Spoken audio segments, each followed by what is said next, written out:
Yo, the Trump administration is accused of committing war crimes.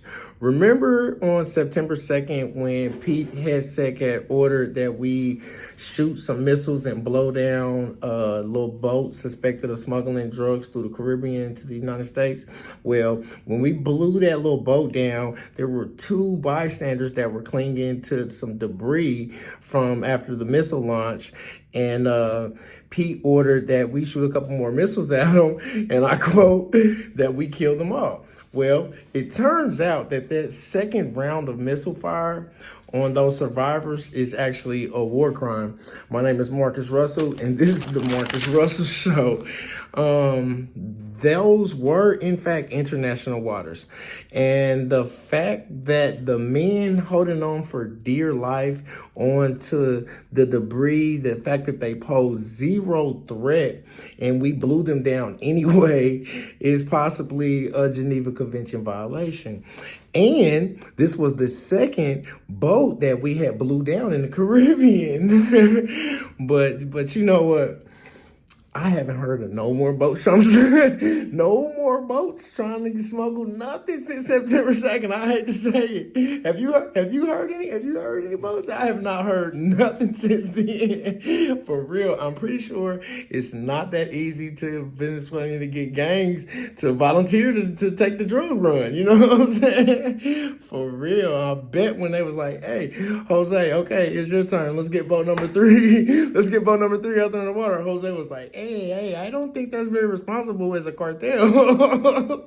Something's telling me that they got the hint about us not wanting any boats around our waters. I'm pretty sure that was what Pete Hegseth intended when he sent the missiles after those guys.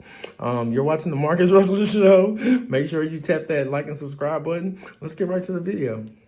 Hegseth, who was under growing scrutiny after authorizing 2 strikes on an alleged drug boat. The first strike taking out the boat. Tonight, questions about the second strike, reportedly targeting 2 survivors. The Washington Post reporting Hegseth ordered his team to kill everybody on board the boat. Lawmakers from both parties asking serious questions, particularly about that second strike and what President Trump is now saying about the second strike. Here's Martha Raddatz tonight. Tonight, the Pentagon facing accusations of war crimes after a second strike on a boat carrying suspected drug traffickers off the coast of Venezuela. This video from September 2nd shows the first hit on the boat, but tonight, questions are growing about a second missile that was fired. According to the Washington Post, it was targeting 2 survivors who were clinging to the wreckage. Tonight, members of both parties sounding the alarm, saying international law prohibits killing enemy combatants who no longer pose a threat. The Post reporting that at the outset of the operation, Defense Secretary Pete Hegseth had ordered his team to kill everybody on board the boat. Hegseth has called the Washington Post report fabricated, saying the military acted in compliance with the law of armed conflict. Overnight, President Trump said he didn't know anything about the second strike, adding he wouldn't have wanted it. We'll look into it, but no, I wouldn't have wanted that, not a second strike. The first strike was very lethal, it was fine, and if there were 2 people around, but Pete said that didn't happen. But today, White House Press Secretary Caroline Leavitt confirmed there was more than 1 strike on the boat. She didn't confirm or deny that survivors were targeted.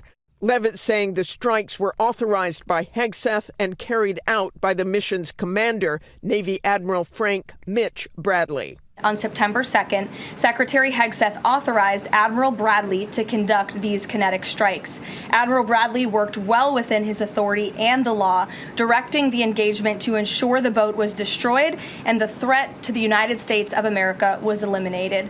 ABC's Rachel Scott pressing, asking how did those 2 survivors present a threat to the U.S.? And what imminent threat would 2 survivors pose who were clinging presumably to the wreckage of that boat? Admiral Bradley worked well within his authority and the law. Tonight, Democratic and Republican lawmakers demanding answers. Okay, there's absolutely nothing funny about blowing drug boats out of international waters.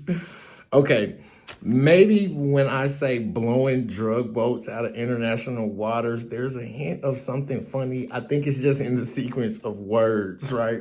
But losing a life is definitely not funny, you know? I imagine if them drug mules was to make it successfully into the United States with the drugs, it would drastically change their lives. and prior to this administration, the worst thing that would happen is the Coast Guard would chase you down. You might go to jail and then you get, deported back to Venezuela. But now that you might get your drug boat blown out of international waters, now, it's like